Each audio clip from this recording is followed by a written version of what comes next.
Welcome back, everyone. This is Zach Edwards with another episode of the Adventure Box Podcast. Thanks so much for joining us. This is all brought to you by Historical Conquest. It's a great game to get kids and adults excited about history just by having fun. So, let's get into this. Today we're going to be talking about ancient Greece. Now, the great thing about ancient Greece is, well, when it comes to a lot of things that we enjoy these days, it came from Greece. We're going to be talking a lot about it this week, including the philosophy, the artwork, democracy, all these different things. But today we're going to start off with some wars. Who doesn't like a few wars? Okay, not in the modern times, but interesting in the past. So today we're diving into one of the most defining moments in Western history, the Persian Wars and the eras that followed. So like the golden age of Athens came after the Persian Wars. Now, we had just spent the last month talking about Persia and everything that they were able to accomplish, and then their downfall. And before that, it was Mesopotamia. This time, though, Greece, we're going to be talking about in the Greek, this Greek podcast, or this podcast about Greeks. Wow, I'm really struggling there. Okay, anyways, first we'll explore the Persian Wars. This was around 490 to 479 BC. This is a time when a mighty Persian Empire, the largest empire in the world at the time, and every time past. So they were the largest that ever grew at this point, to this point. They set its sights on conquering one other nation that was starting to gain steam, which was Greece. Against all odds, the scattered city-states of Athens, Spartans, and their allies came together. Remember, last week we talked about the Olympics. What was the Olympics? It was that one time a year, one time every 4 years, where the city-states would come together and compete against each other, but be united. No one could kill each other. All wars stopped, and such. So during the Persian Wars, they basically figured out, we need to band together or we're going to be destroyed. And so they did. So, okay, this would also basically determine the future of democracy and Western civilization, because you had Persia, which was an Eastern civilization, and Greece that was becoming a Western civilization. Then we're going to step into the golden age of Athens. This is around 480 to about 430 BC. The golden age, the peak of Athens and most of Greece. This is when the city-states that led the fight against the Persians rose to its own great cultural, artistic, and political heights. So under the leadership of Pericles, Athens became the intellectual and artistic center of the ancient world, constructing the Parthenon. I know you've heard of that. I've been there before. Well, okay, in the Greece Parthenon. I was thinking of another one in Rome. But this is also where they expanded democracy, shaped ideas. This is the time period that a lot of people talk about when they talk about Greece. This is 200 years before Rome is even established. And this is where Greece really starts to solidify their democracy, their philosophy, their artistry, theaters, and such. So let's step back over 2,500 years ago and explore the wars, the war that changed Greece and brought it into the golden age that followed. So first off, the Persian War. At the dawn of the 5th century BC, the Greek world was very small, was very divided, and made up of very independent city-states. These were nations in a city or a state. That's basically what a city-state is. They all had their own cultures. That's why you have Athens, Spartan, and so forth. But they all were around the same larger culture, basically the same. Everyone is independent. They rule their own and such. Well, then you had the Persians that came in. So to the east lay the Persian Empire. They came up to Turkey at the time. This was a massive kingdom stretching in modern day Turkey to India, ruled by King Darius I. Persia had already conquered much of the known world, including, again, India, Persian area, of course that's where they're from, Mesopotamia, Egypt, Turkey. Actually, you know what? I got better than that. Let's bring up a map. Here we go. Here's a map. Here's Greece. This is a fairly large area. This is Mediterranean. Zoom out. Basically, everything you see was controlled by the Persians. Down here into India, over across to Saudi Arabia, not all of it. Basically, a lot of it was seen as wasteland. And then into India, up here into Turkey, up to what is now Istanbul, used to be Constantinople, and was another city before that, and I just can't remember its name right now. But, and then up here through Georgia, up here in the east, being like Central Asia, and all the way back down to India. So they had a large swath of land. I mean, this was a good-sized empire. Now, what also made them powerful is that they brought in warriors and soldiers from all these different countries that they took over. So they didn't just have the Persian army, they had all the extra armies to give them strength. And then they came up to Greece. Okay, so at this point, oops, yeah, let's zoom right there. There we go. So at this point, Greece was seeing a formidable foe, a group of people that could take them fairly easily, or at least that's what the scare was. That's what the worry was. But remember, who were Athens, the Athenians, and who were the Spartans? Athenians were very much into philosophy and such, but they did actually put a lot of money and time into their military. Not as much as the Spartans, who were completely military-esque. The whole society was based on their military. So the conflict truly began when Greeks in the Turkey area, we call it the Ionia,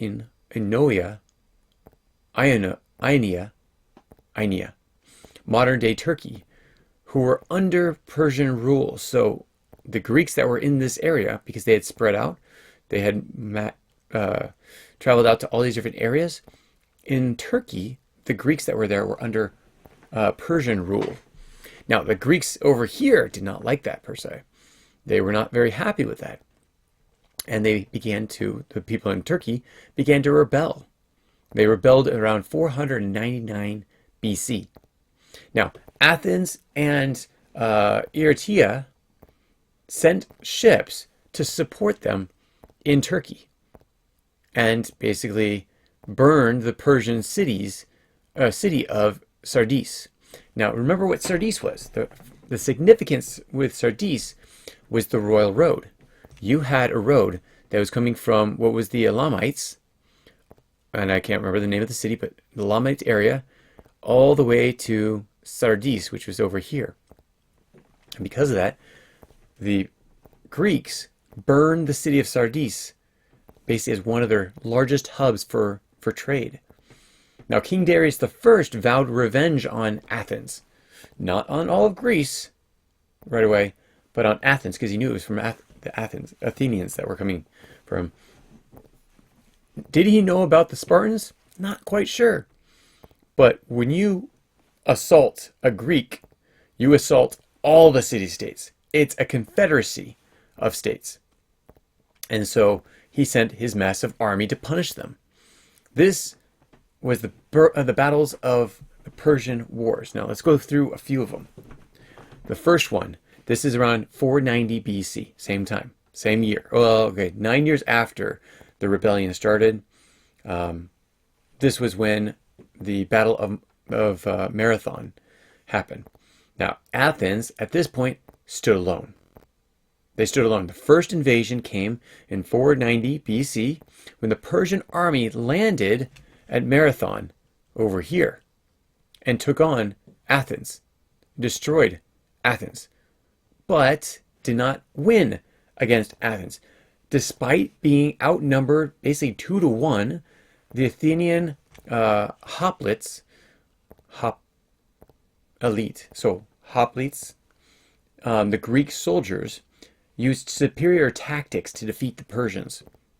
2-1, Persians had 2, Greeks 1. For every one Greek, you had 2 Persians, but they were not familiar with the area, and they were not familiar with the tactics that needed to be done in that area.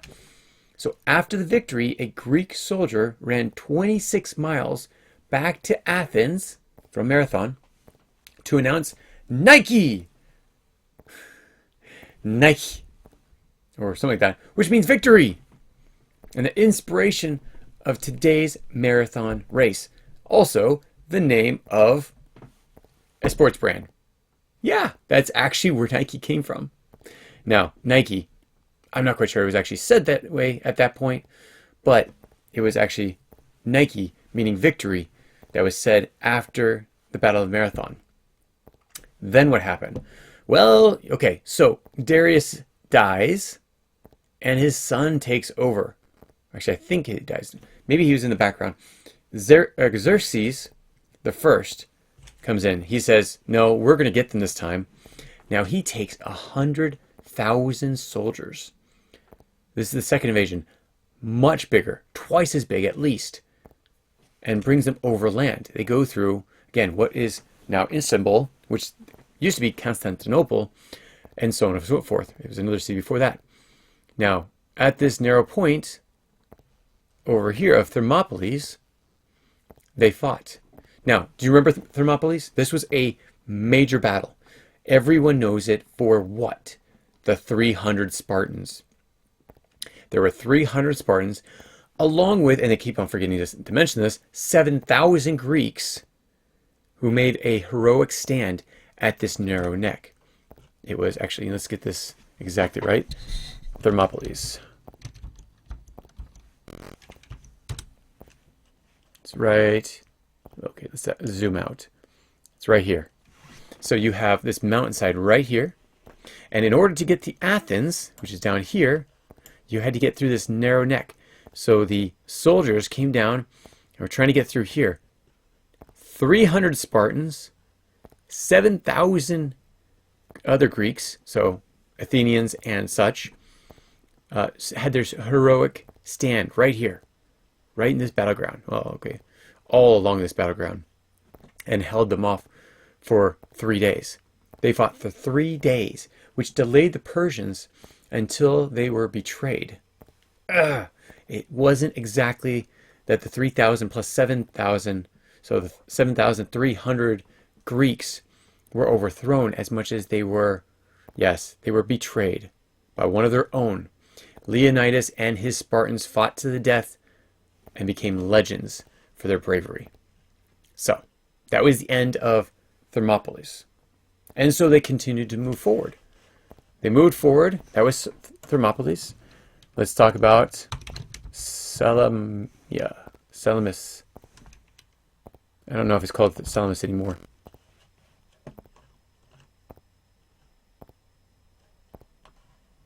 So Thermopylae is up here.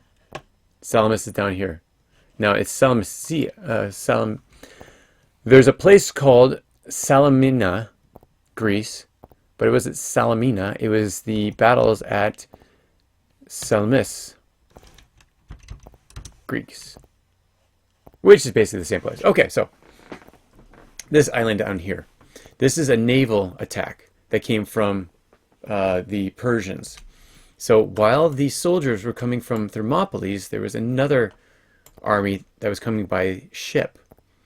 Now, with Athens under threat, the Athenian navy, led by Themistocles, lured the Persian fleet into a trap. Now, the Persian fleet's coming up here, led them into a trap up near the island. Now, at this point, there was a narrow strait, and I'm not quite sure where that narrow strait is, minus maybe possibly here. Okay, now, the Greek Tremilis,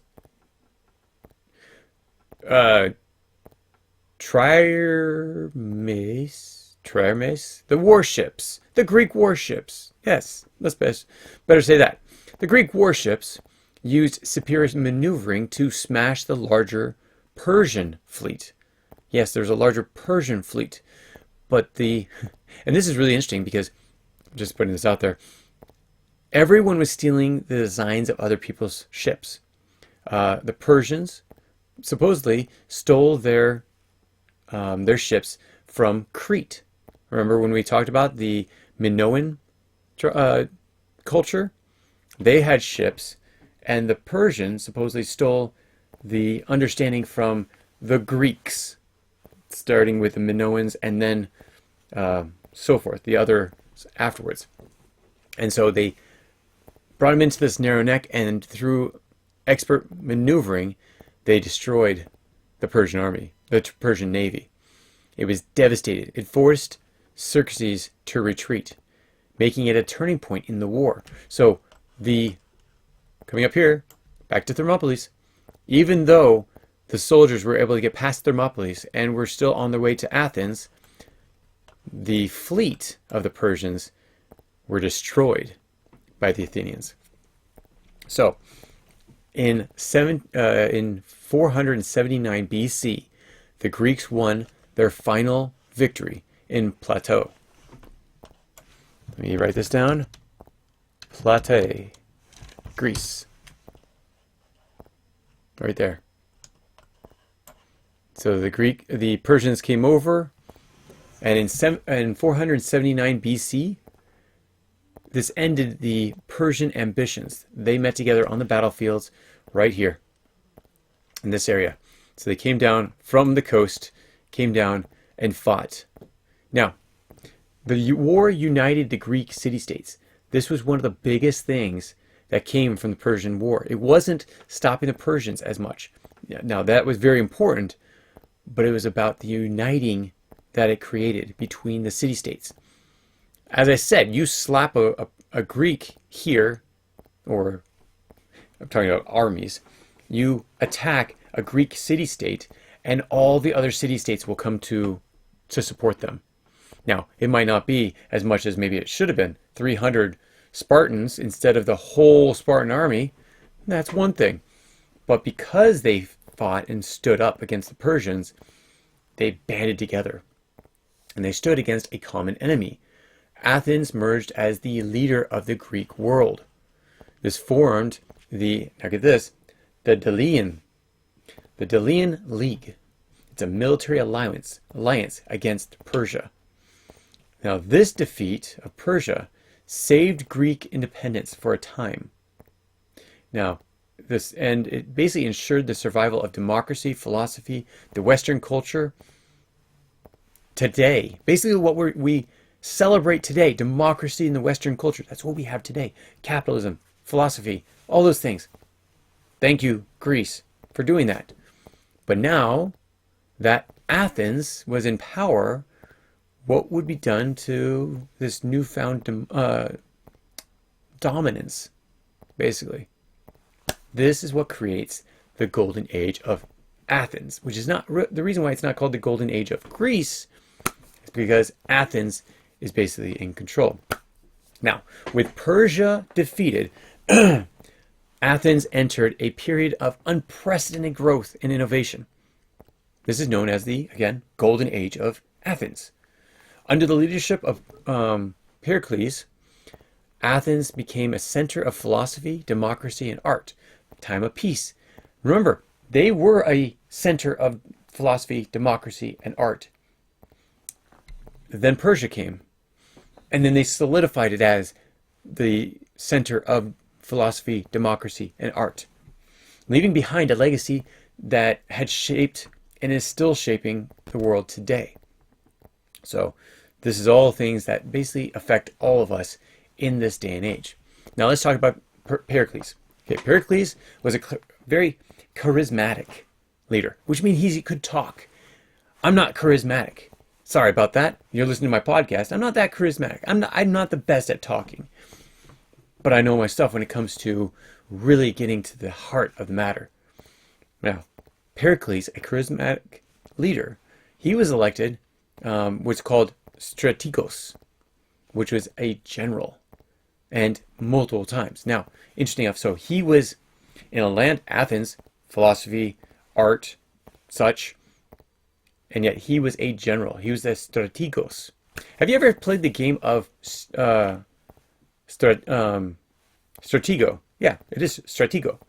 Stratego is a game where you have, on two sides of a board, you have everyone facing you as the player, and the other people, their parts are facing them. Now, your opponent doesn't know who they're going to be attacking until they actually move into the square where that piece is. It flips right side up. It could be a bomb. It could be a spy. It could be a stronger army. You don't know. The strategos was the military leader of Athens. And Pericles had to be elected in order to be there. And he was elected over and over and over again because he was such a charismatic leader and also very smart. He used the wealth of the Dalia League, or the Delian League, to rebuild Athens. Again, remember, the Delian League is a unification of the Greek city-states. And this league provided the funding to rebuild Athens. Because again, the Persians, I didn't mention this, the Persians actually came down to Athens, destroyed it, and were heading back, and this is where they were attacked again.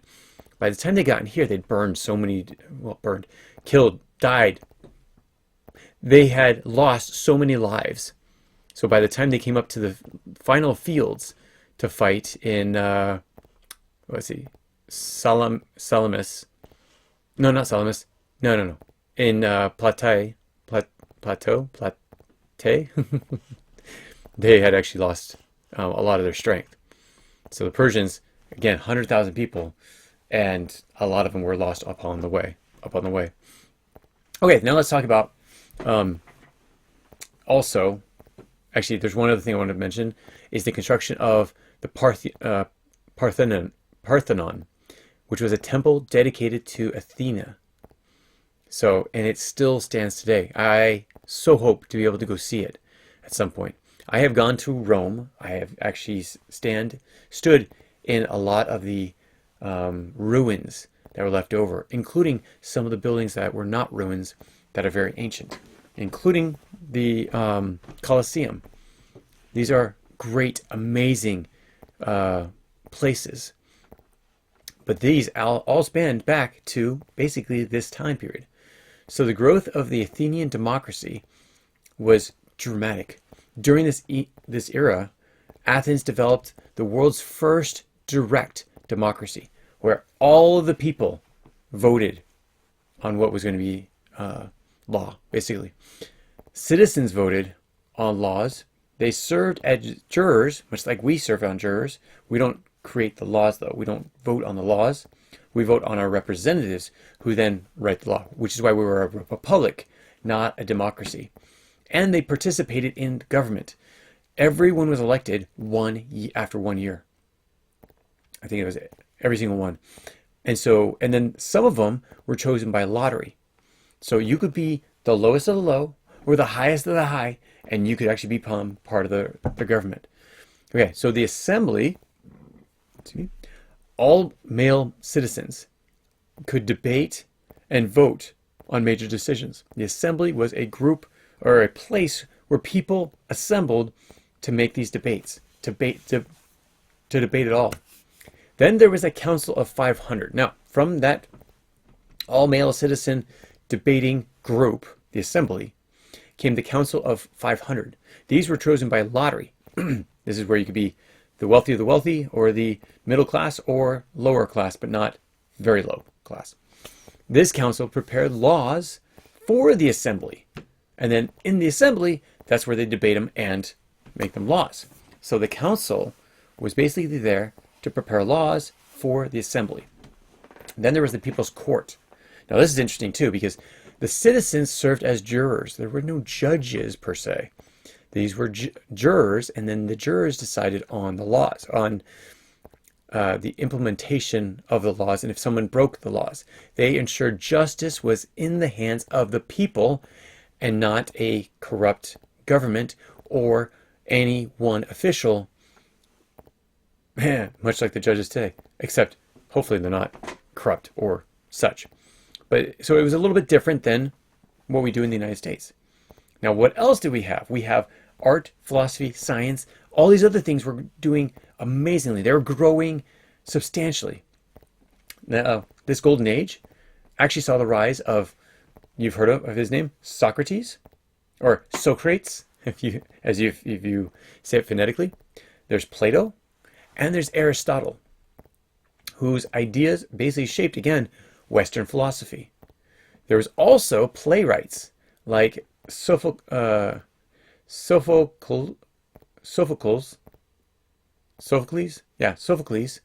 and Euripides.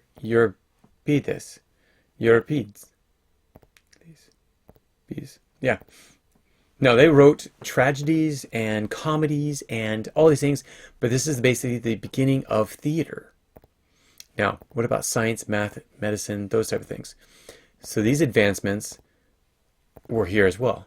And Greece laid a foundation for future discoveries. Now, remember, they were not the only ones.